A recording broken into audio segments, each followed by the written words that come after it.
BJP ছেড়ে তৃণমূল কংগ্রেসে যোগ দিলেন পূর্ব মেদিনীপুরের পুরুষোত্তমপুর গ্রাম পঞ্চায়েতের বিজেপি জয়ী পঞ্চায়েত সদস্য রিঙ্কু দাস অধিকারী। কিছুদিন পূর্বে আরেক জয়ী বিজেপি সদস্য নিরুপমা সাঁতরা তৃণমূলে যোগ দিলেন। পুরুষোত্তমপুর গ্রাম পঞ্চায়েতের 17টি আসনের মধ্যে 7টি আসন ছিল তৃণমূলের দখলে, 5টি আসন ছিল বিজেপির, 2টি আসন ছিল কংগ্রেস ও 2টি আইএসএফ এবং একটি সিপিআইএম এর। বিজেপি, কংগ্রেস, আইএসএফ এবং সিপিআইএম জোট করে গ্রাম পঞ্চায়েতের স্থায়ী সমিতি গঠন করে। গ্রাম পঞ্চায়েতের স্থায়ী সমিতি দখল করেছিল বিজেপি, কিন্তু তাদের জয়ী 2 সদস্য তৃণমূলে যোগ দেওয়ায় তৃণমূলের সদস্য দাঁড়ায় 9টি এবং বিজেপি জোটের সদস্য 8টি আসন। পুরুষোত্তমপুর বাজারে আমাদের পাড়া আমাদের সমাধান প্রস্তুতির সভায় তৃণমূলের তমলুক সাংগঠনিক জেলা সভাপতির হাত ধরে যোগদান পর্বের পর বিজেপি স্থায়ী সমিতিকে হুঁশিয়ারি দেন জেলা তৃণমূল সভাপতি সুজিত রায়।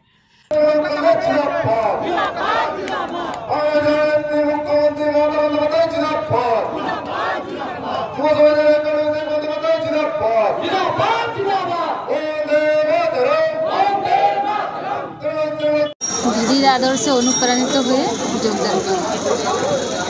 কোথাও কি কাজ করতে বাধা মানে সমস্যা হচ্ছিল? হ্যাঁ,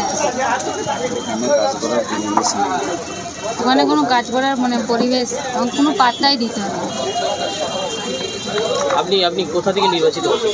হানি যাব। আজকে যে তৃণমূলে যোগদান করলেন, এরপর থেকে কি কাজ করতে পারবেন বলে মনে করছেন? হ্যাঁ। আপনার নাম? রিঙ্কু অধিকারী দাস। আজকে ভারতীয় জনতা পার্টি ছেড়ে ভারতীয় জনতা পার্টির পদ্মফুলের প্রতীকে আমাদের হাড়িঝামা বুথ থেকে আমাদের রিঙ্কু দাস অধিকারী, তিনি পঞ্চায়েত ভোটে নির্বাচিত হয়েছিল।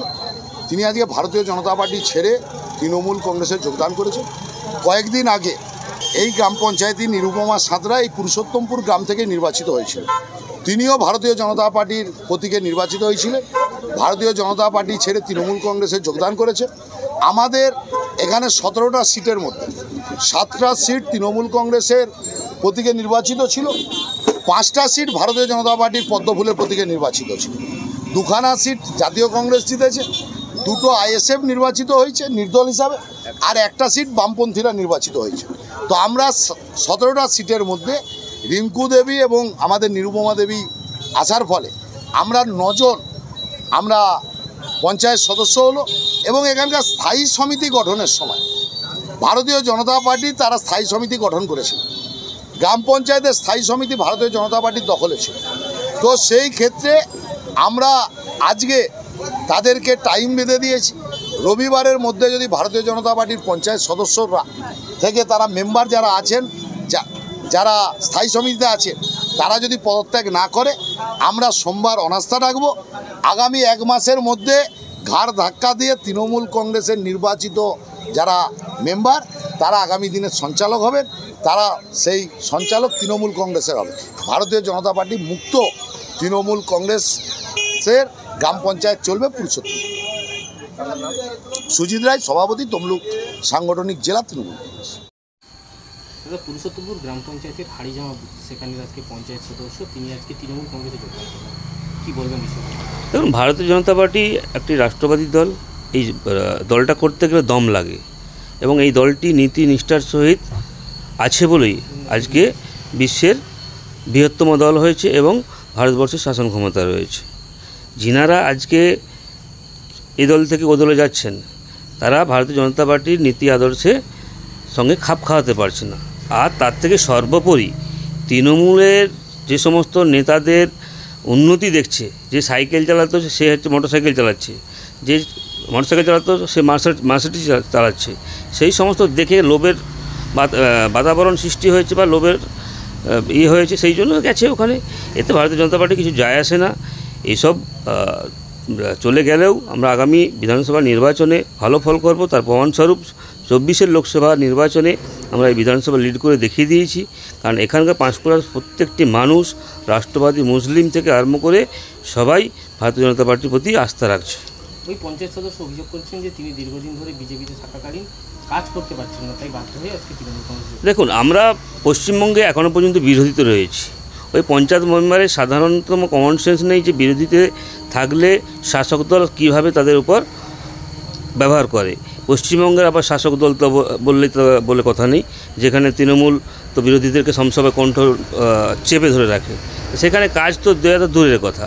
এই সমস্ত কিছু ব্যাপার না, তিনি তৃণমূলের কাজ মানে প্রলোভনে পা দিয়ে মানে পড়েছেন এবং সেখান থেকে তিনি অর্থ উপার্জন করবেন সেই ভাবনা চিন্তা নিয়ে সেরে গেছেন। এতে ভারতীয় জনতা পার্টি জয় আসেনি।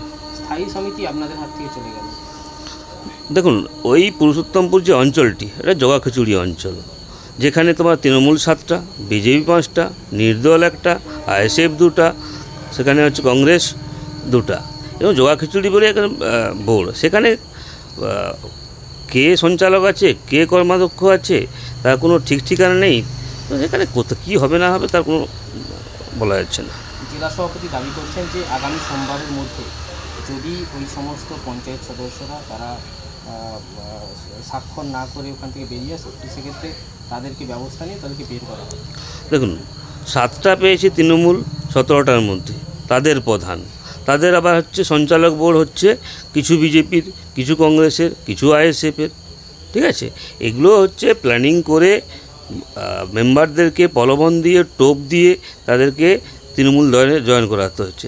একটা জিনিস ভাবলে অবাক লাগে, যে দলটা আজকে শাসন ক্ষমতায় পশ্চিমবঙ্গে রয়েছে, যে সরকারটা মানুষের জনদরিদ্র সরকার বলে, যে সরকারটা মাটি মানুষের সরকার বলে, সেই সরকারটা কখন তৃণমূল থেকে কে জয়েন করবে, কখন কংগ্রেস থেকে কে জয়েন করবে, কখন আইএসএফ থেকে জয়েন করবে, সেই দিকে তারা কাঠি করতে ব্যস্ত। এটা হচ্ছে তৃণমূল। কোনো নীতি নেই, কোনো নিষ্ঠা নেই। একটাই নীতি, চুরি করো, একটাই নিষ্ঠা, কাটমানি খাও।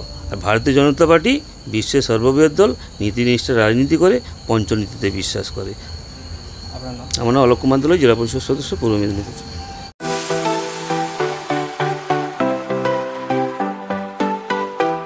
ওয়েল্ডার, আমিন surveyor assistant, assistant house wireman ও মোটর ওয়াইন্ডার বিষয়ে প্রশিক্ষণ নিতে চান?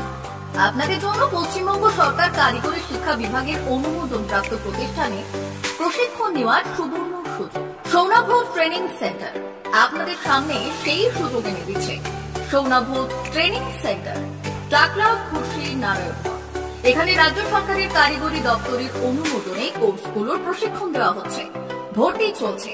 ভর্তি হতে আজই চলে আসুন আমাদের সেন্টারে। এখানে ওয়েল্ডার, আমিন surveyor assistant, assistant house wireman, motor winder কোর্সগুলি প্রশিক্ষণ পেতে আজই চলে আসুন নারায়ণগড়ের সৌনাভ ট্রেনিং সেন্টারে। এখানে প্রশিক্ষণ শেষে পেয়ে যাবেন 100% জব গ্যারান্টি। ভর্তি চলছে। আমাদের প্রতিষ্ঠানের বিশেষত্বগুলি হলো স্বল্প ভর্তি ফিস, ফ্রি ওয়াইফাই ক্যাম্পাস, যাতায়াত ও সরকারি ভর্তুকির সুব্যবস্থা আছে। এছাড়াও পাবেন এসসি, এসটি, ওবিসি এবং সংখ্যালঘু ছাত্রছাত্রীদের জন্য স্কলারশিপের ব্যবস্থা। তবে আর দেরি কেন, আজই ভর্তি হতে চলে আসুন রাজ্য সরকার অনুমোদিত সৌনাভ ট্রেনিং সেন্টারে। ট্রেনিং শেষে পেয়ে যাবেন জব গ্যারান্টি। আমাদের ঠিকানা টাকলা, খুশি, নারায়ণগড়। যোগাযোগের নম্বর 9732864896 অথবা 6294423449। ভর্তি চলছে। 2024-2025 শিক্ষাবর্ষে ভর্তি চলছে। টাকলা মাদার টেরেসা শিক্ষা নিকেতন, টাকলা, নারায়ণগড়, পশ্চিম মেদিনীপুর। শিশু কেন্দ্রিক পঠন পাঠন সহ সিবিএসই সিলেবাসে পাঠদান করা হয়। আমাদের বিদ্যালয়ের বৈশিষ্ট্য, পড়ুয়াদের পড়ার ভীতি দূর করতে নার্সারি থেকে পঞ্চম শ্রেণী পর্যন্ত স্মার্ট ক্লাসের মাধ্যমে বিশেষ প্রশিক্ষণ দেওয়া হয়। সিসিটিভি নজরদারি সহ পরিবেশ বান্ধব ক্যাম্পাসে পড়ুয়াদের মন ভালো করবে। পড়াশোনায় যোগাবে বাড়তি উৎসাহ। পরিবহনের সুব্যবস্থা আছে। ন্যূনতম ফি কাঠামোতে এখানে পাবেন লাইব্রেরি ও ল্যাবরেটরির সুবিধে। পড়ুয়াদের পড়ার মান উন্নত করতে সাপ্তাহিক পরীক্ষার ব্যবস্থা আছে। সহ পাঠ্যক্রম কার্যক্রম যেমন আবৃত্তি, নাচ, গান ও অঙ্কনের প্রশিক্ষণ দেওয়া হয়। পড়ুয়াদের জন্য স্বাস্থ্যবিধি মানা ও নিরাপদ পানীয় জলের ব্যবস্থা আছে। আউটডোর গেমসের জন্য এখানে রয়েছে খেলার মাঠ। সুদক্ষ শিক্ষক দ্বারা শিক্ষা প্রদান। টাকলা মাদার টেরেসা শিক্ষা নিকেতন, টাকলা, নারায়ণগড়, পশ্চিম মেদিনীপুর। নার্সারি থেকে পঞ্চম শ্রেণী পর্যন্ত 2024-2025 শিক্ষাবর্ষে ভর্তি চলছে। বিশদ জানতে ও ভর্তির জন্য যোগাযোগ করুন 6294423449 অথবা 9732864896।